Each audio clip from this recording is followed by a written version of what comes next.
오늘은 물로 포도주를 만드신 예수님, 그런 제목입니다.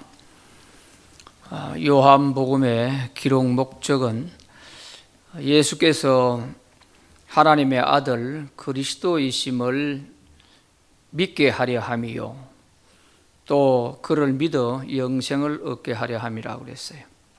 항상 이 요한복음에 대해서는 이 기록 목적을 잊지 마시고 이 목적을 기억하고 성경을 보셔야 답이 풀리게 됩니다.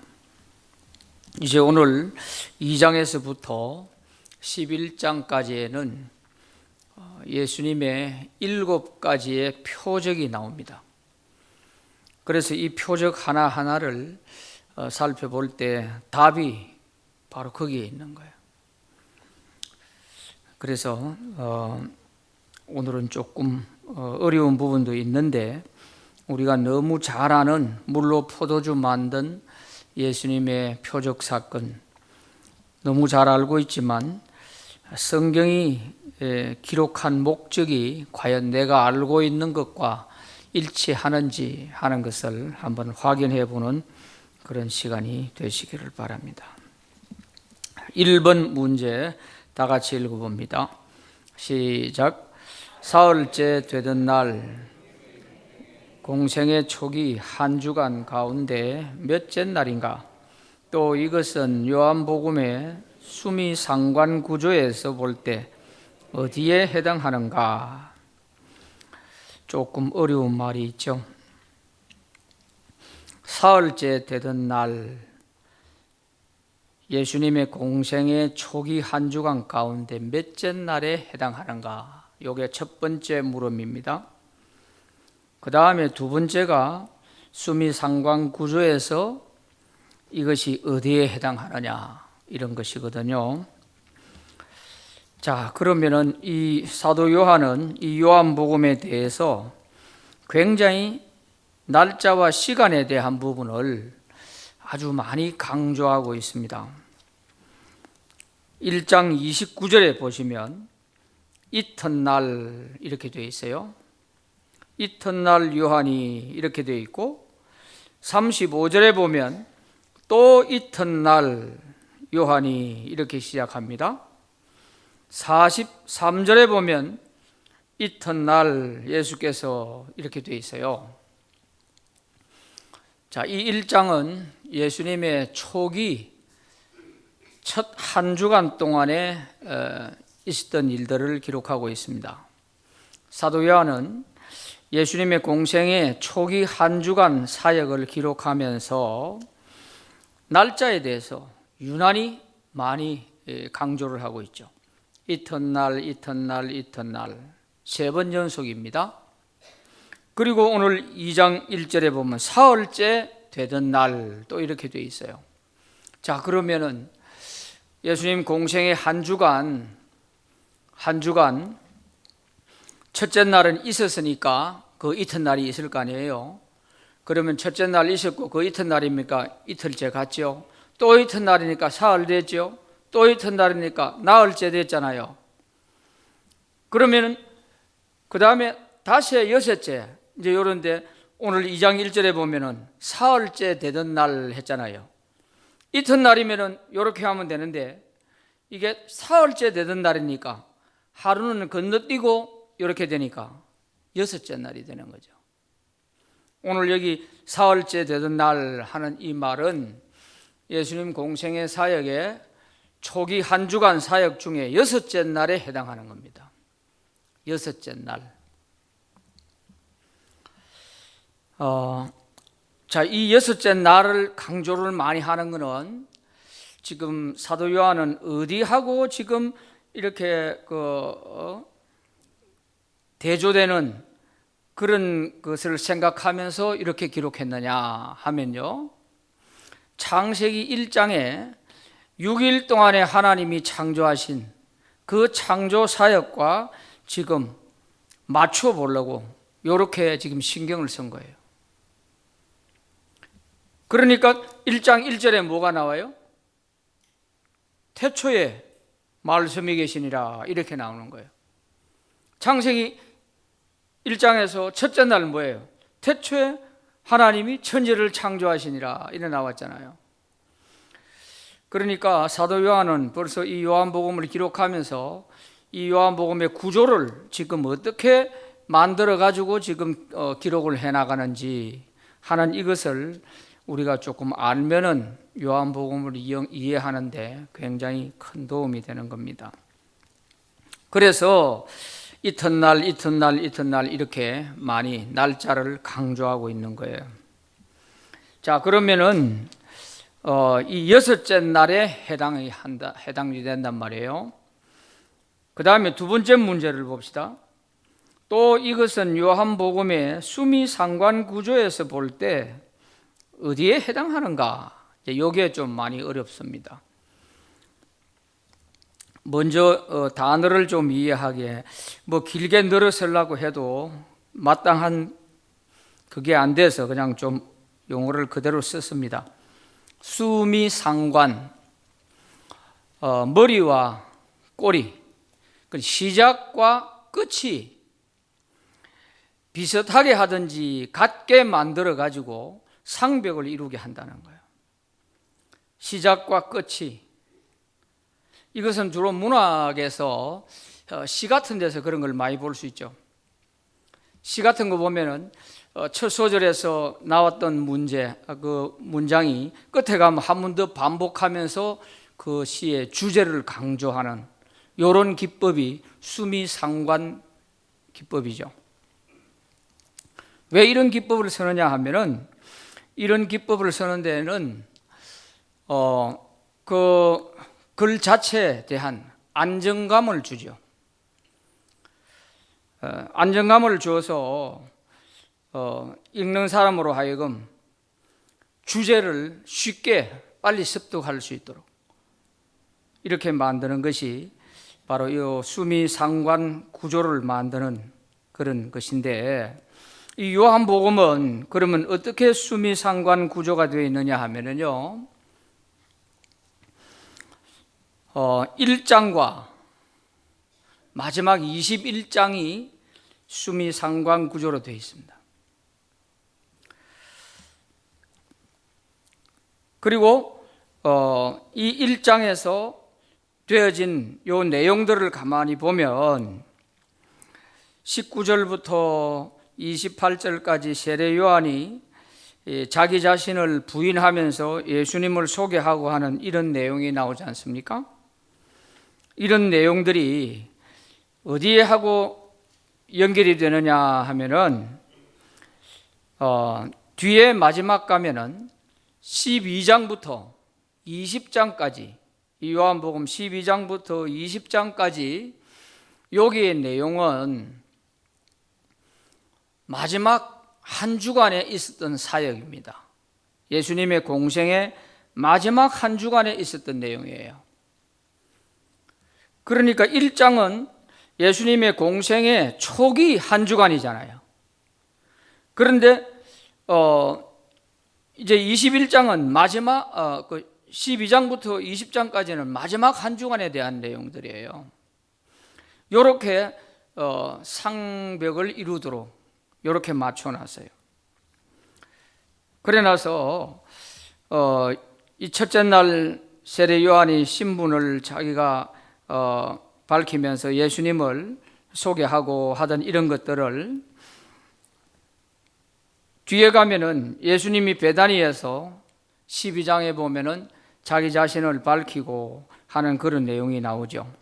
그래서 향유 사건이 나오고요. 둘째 날에는 또 이튿날 되어 있는 이 1장에서 구조를 보면 예수님을 모든 사람들에게 세례 요한이 알리게 되죠. 이것은 또 뒤에 가면은 19장에 가면 예수님이 나귀를 타고 예루살렘 입성을 하세요. 입성을 하면서 모든 사람에게 자신을 알리게 되죠.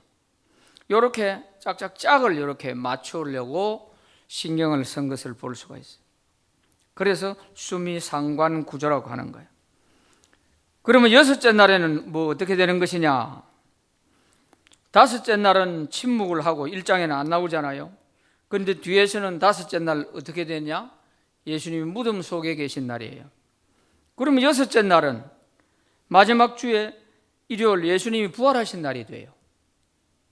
그래서 오늘 사흘째 되던 날 이렇게 되어 있는 이 날은 마지막 예수님의 공생의 한 주간에 있어서는 십자가에 돌아가시고 사흘 만에 부활하신 날, 부활하신 날과 요 2장에 물로 포도주 만든 사건과 이렇게 짝을 지어 놓은 거예요. 오늘 여기 포도주가 떨어져서 기쁨이 사라져가는 그런 상황의 장면이잖아요.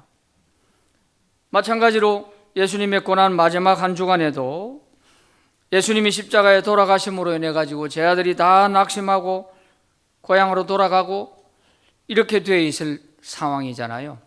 그러다가 사흘째 되던 날 예수님이 부활하시죠.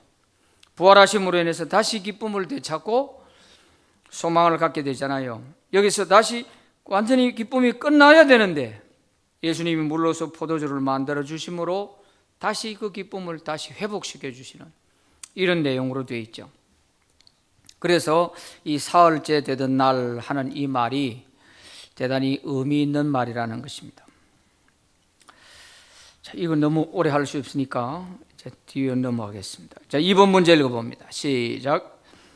혼인잔치에서 포도주가 떨어졌다는 것은 어떤 의미인가? 3절 말씀을 보시면 포도주가 떨어진지라 예수의 어머니가 예수에게 이르되 저들에게 포도주가 없다 하니 그랬어요. 이 당시는 이 혼인잔치를 하게 되면 온 동네 축제거든요. 보통 일주일 돼서 보름 이렇게 잔치를 길게 하는 거예요. 길게. 그렇게 하는 잔치가 되다 보니까 준비한 음식들이 예상치 못하게 이렇게 떨어지는 경우가 생기는 겁니다. 그러나 특히 이 잔치는 손님들을 잘 대접을 하고 또 그 중에 빠질 수 없는 게 바로 포도주거든요. 우리나라에 생각하는 이런 술 개념이 아니고 이 팔레스타인 사람들에게 있어서는 물이 귀한 지방이니까 사실 포도주를 물 음료 대용으로 쓰는 거예요. 그러니까 포도주가 떨어졌다 하는 이것은 굉장히 치명적이죠. 우리식으로 얘기하면 아이고 그 집에 갔더만은 물도 한 모금 안 주더라 이 말 듣는 그런 상황이 되는 거예요. 그러니까 이런 포도주가 떨어졌다 하는 것은 큰 오신 손님들에게 결례가 될 뿐만 아니라 아주 집안에 망신이 되는 거예요. 이런 상황이 벌어져 있었던 거죠. 그래 단순히 그냥 잔치하다가 모자랄 수 있지. 오늘날 우리처럼 이래 생각할 때가 아니거든요. 그때는 어디 돈 있다고 가서 사가 와가지고 금방 할 수 있는 그런 시대가 아닙니다. 1년 전부터 벌써 결혼식이 있으면 차근차근 준비를 해나가야 되는 거예요. 유대인들은 특히 결혼식에서 초청장을 다 보내가지고 오실 분들을 확인을 하고 이렇게까지 준비를 하는데도 아마 잔치 날짜 수가 길어서 그런지 어찌돼서 그런지 이 집이 포도주가 떨어져 버렸어요. 그래서 아주 난감한 그런 처지가 됐던 것입니다. 자, 3번 문제 읽어봅니다. 시작. 예수님의 어머니가 예수님께 포도주가 없다고 했을 때 예수님의 반응은 어떠했느냐 하는 것입니다. 4절 말씀에 보면 예수께서 이르시되 여자여 나와 무슨 상관이 있나이까 내 때가 아직 이르지 아니하였나이다. 그렇게 예수님이 반응을 보입니다. 예수님의 어머니가 이 집에 포도주가 떨어졌단다. 예수님과 제자들이 초청을 받고 왔는데 앉아서 뭔가 이렇게 이제 좀 음식을 먹을 시간이 됐는데 포도주가 떨어져 이 집에 포도주가 없단다.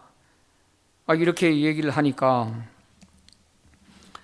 예수님이 하는 얘기는 여자여 나와 무슨 상관이 있습니까? 그 포도주가 떨어진 것하고 나하고 무슨 상관이 있습니까? 내 때가 아직 이르지 않았습니다. 참 묘한, 이걸 우리가 좀 깊이 있게 이해를 못하면은 또 동문서답 같아요.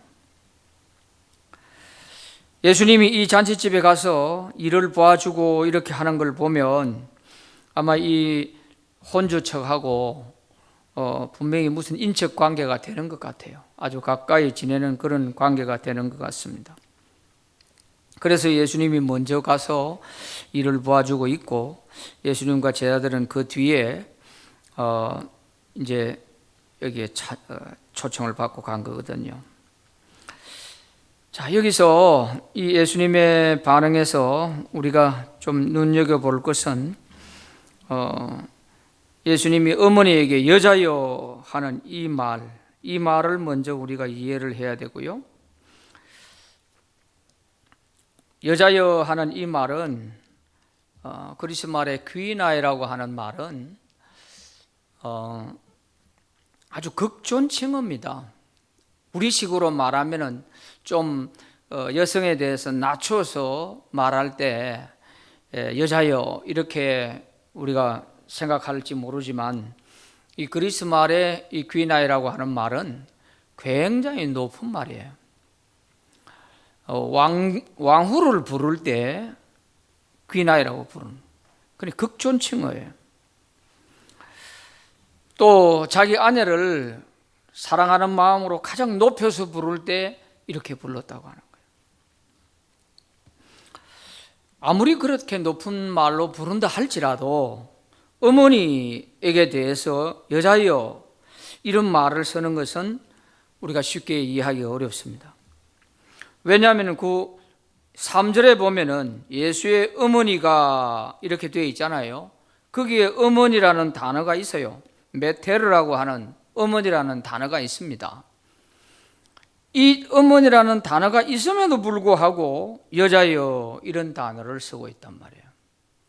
이게 무엇 때문에 그랬을까?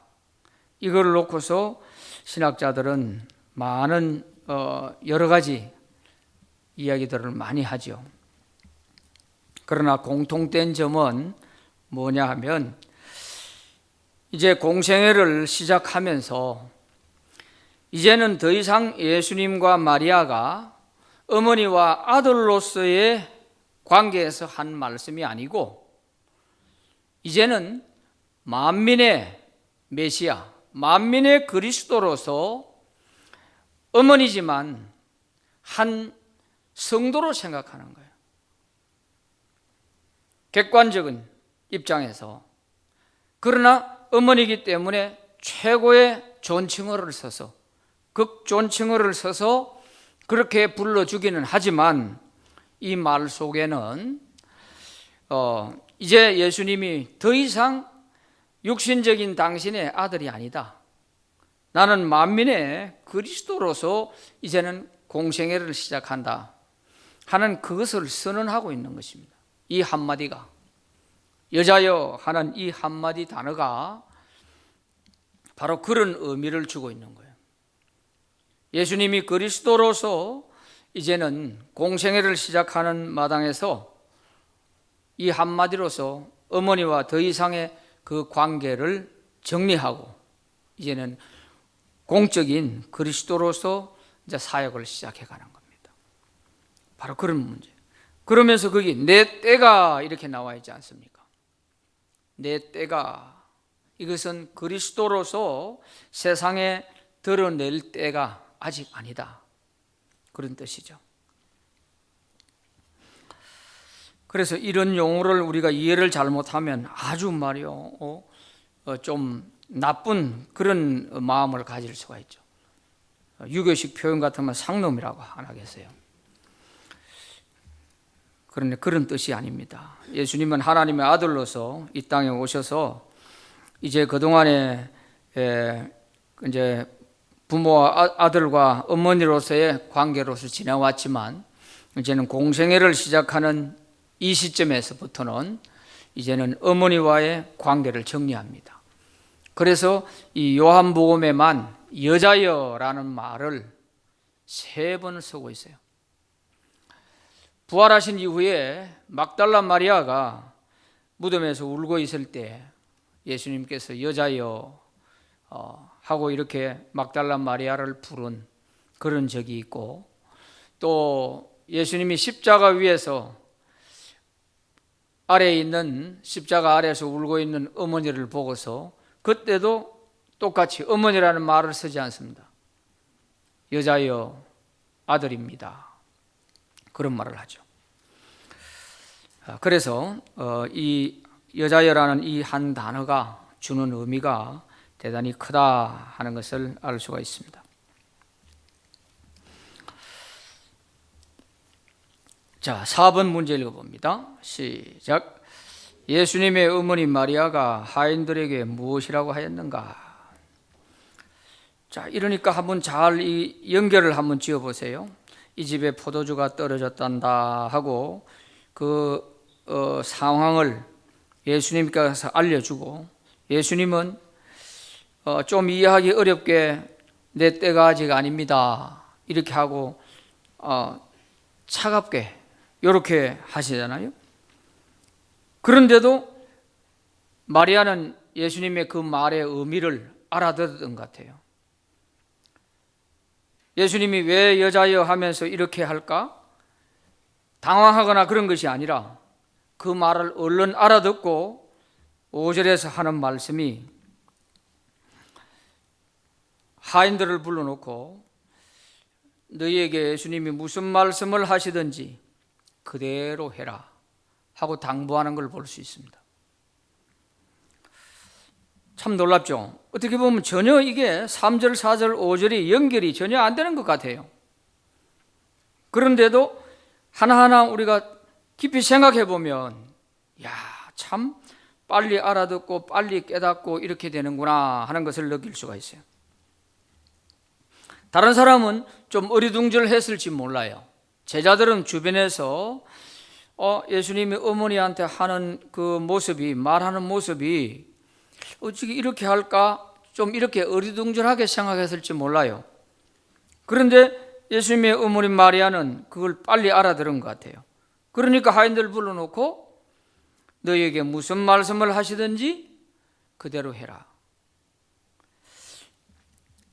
이걸 못 알아들었으면 어떻게 말을 했겠어요? 마리아가 아마 내 아들이 뭐라고 하든지 하면은 그대로 시킨 대로 한번 해봐라, 뭐 이런 정도로 얘기했을지 모르지만은 너희에게 무슨 말씀을 하시든지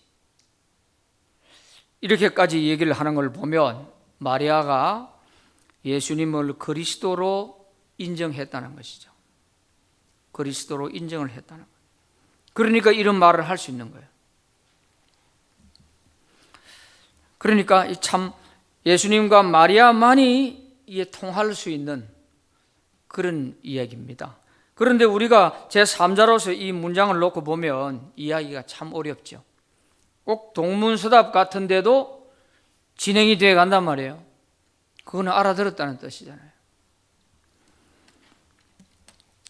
그래서 이 말 속에는 마리아가 예수님이 그리스도라는 것을 먼저 인정을 하고 있다 하는 것을 알 수 있고,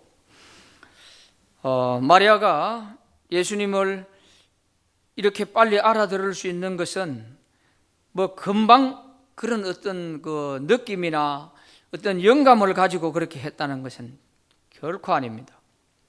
왜냐하면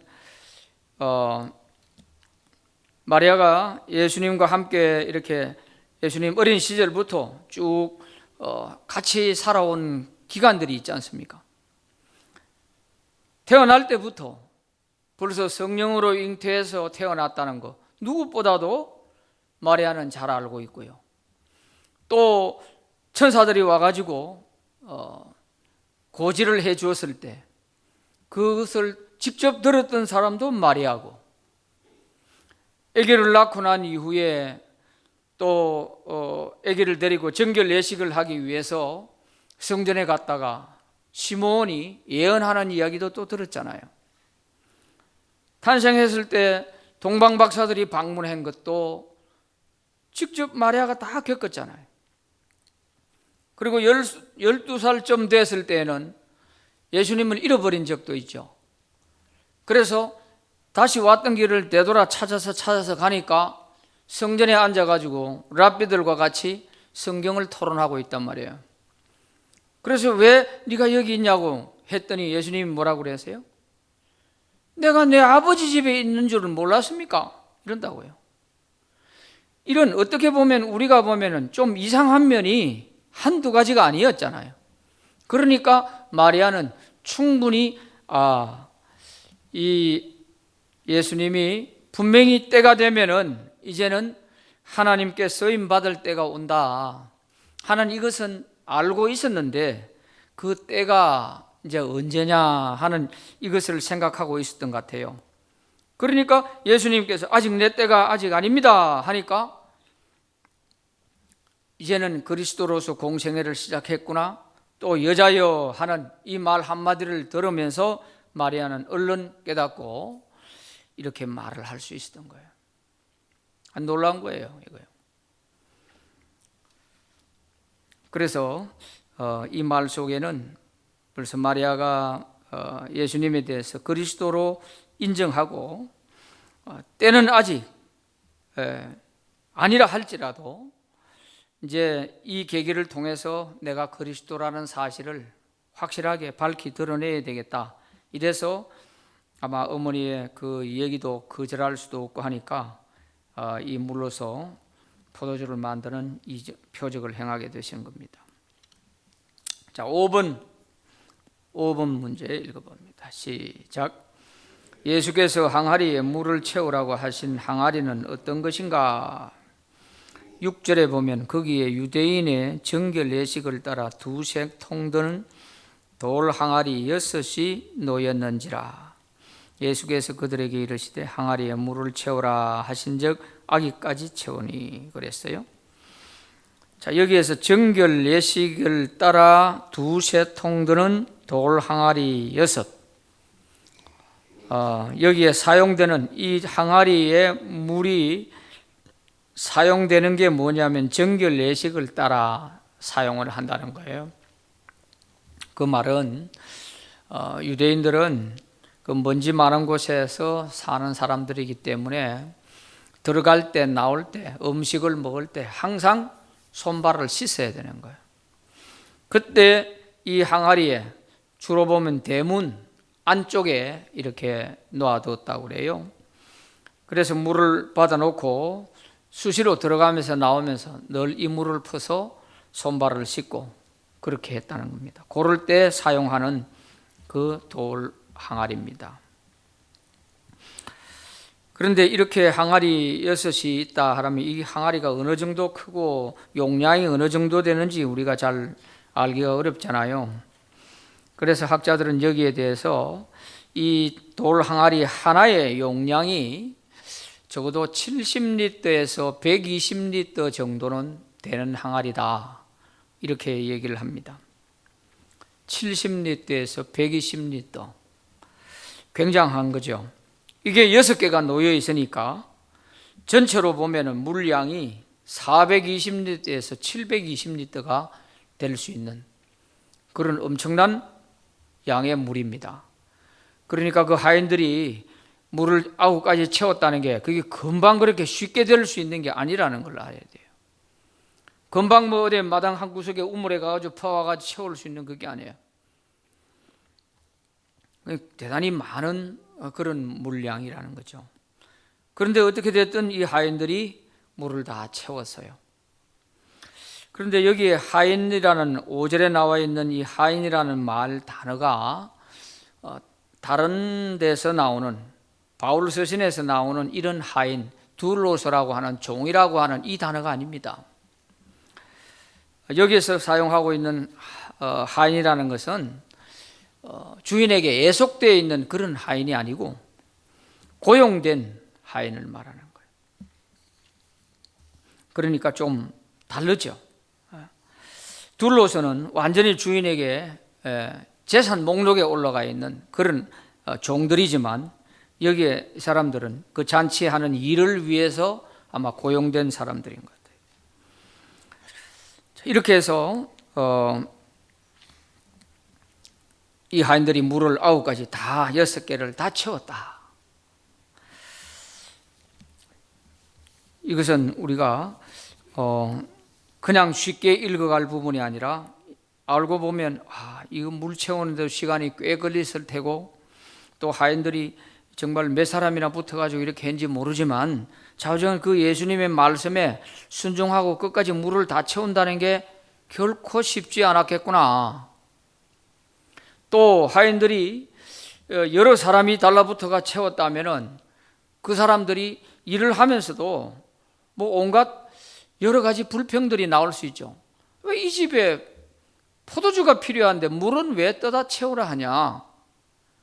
이해가 안 가는 그런 얘기를 했잖아요. 이 집에 포도주 없다는데 왜 물은 뭐 때문에 그 손발 씻을 물 그걸 왜 채우라 하냐? 얼마든지 이해 안 가는 이런 이제 말씀을 하셨기 때문에 하인들도 순종하기가 쉽지 않았다 하는 것을 알 수가 있고요. 그러나 이 하인들은 어느 한 부분에도 뭐 거기에 대해서 이의를 제기하거나 뭐 한 그런 내용은 없고 물을 9까지 다 채웠다 그랬어요. 이 물량이 대단한 양인데 결혼식을 하기 위해서는 그게 물이 다 채워져 있었을 거 아닙니까? 그거 채워놓고 이제 결혼식이 시작이 됐을 텐데 이 물이 다 떨어질 정도가 됐으니 사람들이 얼마나 많이 왔다 하는 것이 짐작이 되기도 하죠. 그러니까 예상보다도 더 많은 사람이 왔다 하는 것이 이제 여기에서 느껴지는 겁니다. 이 물이 다 떨어질 정도니까 포도주가 떨어질 만도 하죠. 자, 6번 문제 읽어봅니다. 시작. 물로 된 포도주에 대해서 연회장이 하인들의 차이는 무엇인가? 물로 된 이 포도주에 대해서 연회장과 하인들의 그 차이점이 있죠. 예수님께서 이 물을 떠다가 이제 연회장에게 갖다 주라 해서 하인들이 들고 갔어요. 연회장은 물로 된 포도주를 맛보고도 이것이 어디서 났는지를 알지 못했다 그랬고, 물 떠온 하인들은 알더라 그렇게 되어 있어요. 연회장은 맛을 보고도 먹어보고도 이게 어디서 나왔는지 모르고, 하인들은 먹어보지 않았지만 이 포도주가 어떻게 만들어진 것이다 하는 것을 알게 된 것입니다. 여기에서 연회장과 하인의 이제 차이점을 알 수가 있는 거죠. 이들의 차이는 단순히 무엇의 차이냐, 그 포도주를 먹어보냐 안 먹어보냐 이것 가지고 구분할 수 있는 차이점이 아니고요, 이것은 예수님 말씀에 순종한 사람만이 주님의 기적을 경험할 수 있다 하는 이 차이인 겁니다. 주님의 기적은 주님의 말씀에 순종한 사람만이 경험할 수 있는 표적이에요. 그러니까 한 그 결혼식장 집안에 같이 있다고 알 수 있는 게 아니에요. 아무도 몰라. 이 포도주가 어떻게 만들어졌는지 아무도 모르는 거예요. 단지 물 떠다 채웠던 그 하인들, 그리고 물 떠다가 연회장에 가지고 간 그 하인들은 포도주가 어떻게 만들어졌다는 걸 잘 아는 거죠. 오늘날 똑같은 교회 안에서 신앙생활을 해도 주님의 기적을 경험하는 사람들이 있는가 하면은 그걸 보면서도 이해가 안 되는 사람들도 있어요. 어떤 사람은 내가 정말 죽으려 하다가 살아났다, 참 주님의 은혜로 내가 정말 죽을 사람이 지금 살아있다, 그 사람은 기적이라고 뜨거운 마음으로 얘기를 하지만 옆에서 듣는 사람은 아무리 들어봐도 이해가 안 가는 거예요. 꼭 이와 같은 겁니다. 연회장은 갖다 주는 맛있는 그 물로 된 포도주를 먹어보고 기가 막히다, 이게 어디서 나왔냐? 대체로 잔치집에는 처음에는 좀 물 탄 포도주 주다가 처음에는 맛있는 걸 주다가 나중에 가면 다 싱거운 맛없는 포도주를 주는데, 이 집은 어찌 돼가지고 나중에 더 맛있는 포도주가 나왔냐 하면서 연회장은 그냥 이것을 이해하는데 그저 신랑을 불러놓고 어디 이래 좋은 걸 놔뒀다가 이제 내놓냐 이런 식으로 이해를 하는 거예요. 그러나 물도온 하인들은 그게 아닌데 말이죠. 예수님이 이렇게 해서 만드신 것인데 잘 알고 있는 거죠. 어찌됐든 이런 기적을 아는 사람, 주님의 기적을 통해서 물이 포도주가 되어졌다고 하는 이것을 아는 사람, 그 말씀에 순종한 이런 사람을 통해서 그 집안에 있는 모든 사람들이 다시 잃어버린 기쁨을 되찾게 된 거예요. 야, 이거 참 난감한 상황에 부딪혔는데 그 문제가 깨끗이 잘 해결이 되고 다시 기쁨을 되찾게 된 거 아니겠습니까? 그래서 오늘 저와 여러분도 이렇게 구경하고 맛보고도 모르는 이런 사람이 되지 말고 우리 자신들이 정말 주님의 기적이 어떻게 해서 내게 일어나게 됐는지 하는 이런 것을 경험하는 그런 저와 여러분이 되시기를 바랍니다. 자, 7번 같이 읽어봅니다. 시작. 표적과 기적은 어떻게 다르며 이 표적의 결과는 무엇으로 나타났는가? 표적과 기적, 이제 이것은 조금 우리가 좀 이해를 좀 잘 해야 되겠습니다. 신약 성경에 보면 표적, 기적, 이적, 기사 이런 단어들이 많이 나와요. 그런데 왜 그런 단어가 자꾸 틀릴까? 그래서 그 단어가 다를 수밖에 없는 이유를 여기서 좀 이해를 하면 좋겠어요. 공관복음서에서는 대체로 다 이적, 기적, 기사 이런 식으로 표현을 했어요. 그런데 요한복음에만 표적이라는 말을 써요. 표적.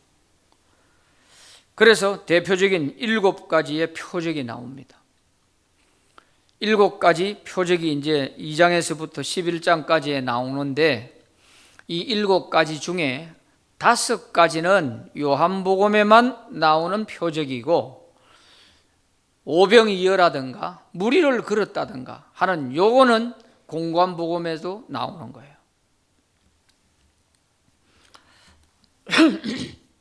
그래서 오늘 이 물로 된 포도주를 만드신 이 표적, 이 표적을 보면 나머지 표적도 이제 이해하기가 쉬워지는 겁니다.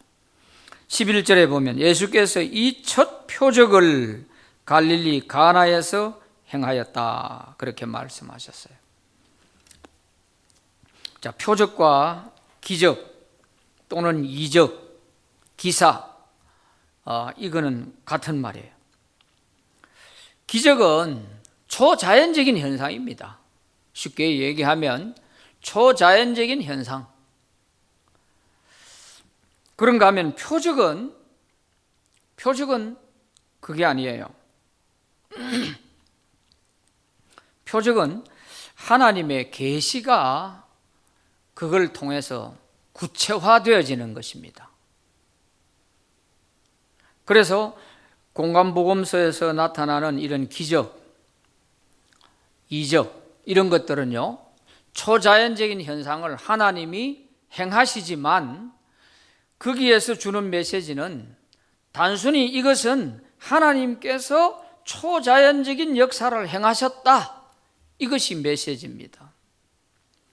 그래서 그걸 보고 와 하고 놀라는 거예요.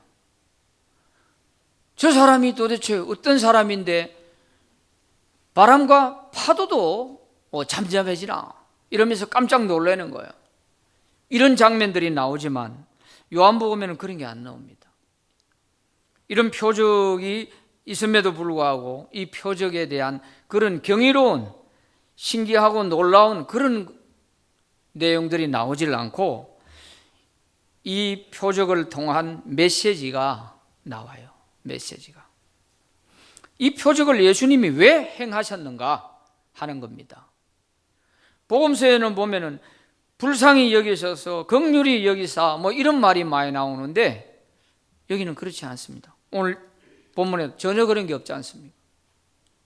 놀랬다는 사람도 아무도 없잖아요. 그냥 하인들만 알더라, 이걸로 끝나요.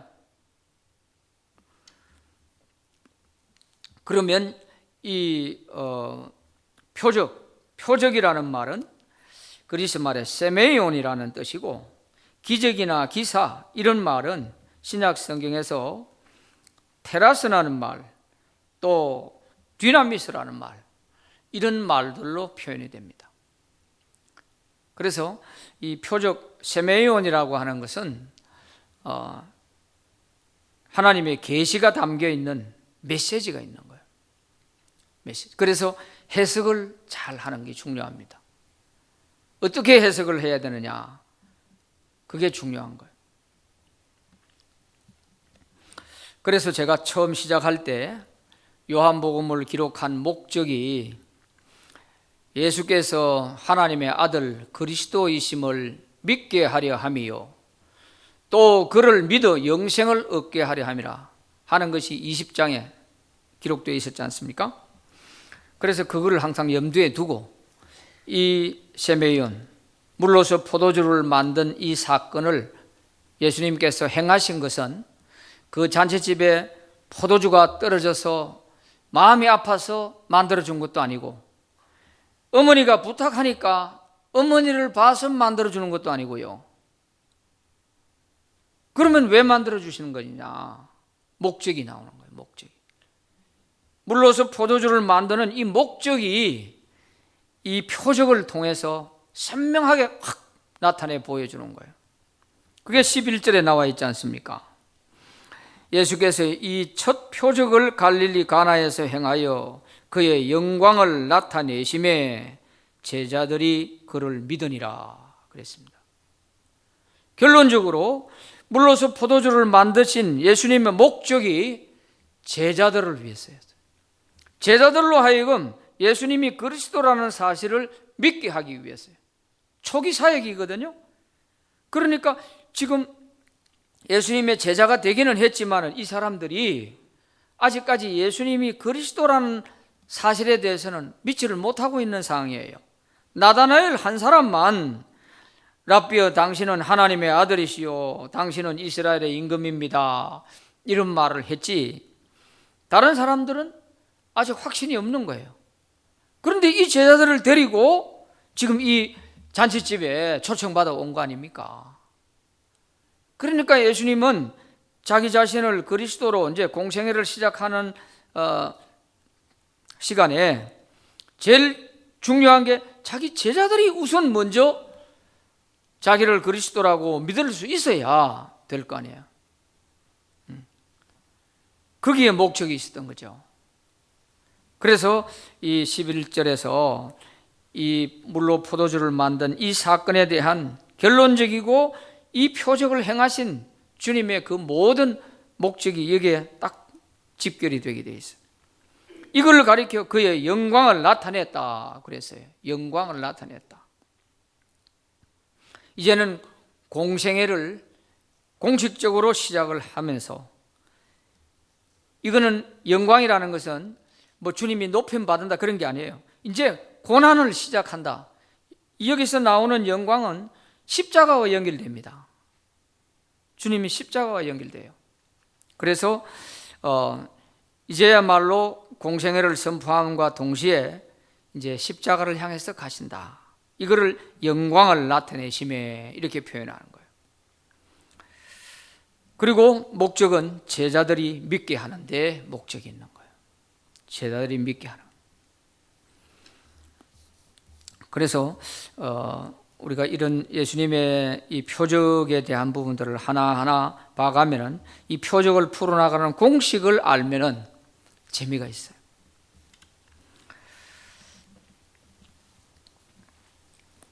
그래서 오늘 이 전체 이 물로서 포도주를 만들어 주신 이것에 대한 우리가 표적의 핵심을 잘 기억하고, 그 상황은 제가 이제 설명을 해드렸으니까 유대인들의 풍습에 의해서 이런 결혼식에 초청을 받고 갔지만 예수님의 모든 관심은 이제 막 제자가 돼가지고 며칠 이제 같이 지내다가 그 제자들 데리고 이 잔치집에 갔는데 거기에서 이제 이 표적을 통해서 제자들로 하여금 먼저 믿게 만들려고 하는 바로 여기에 목적이 있었다 하는 것을 알게 되는 겁니다.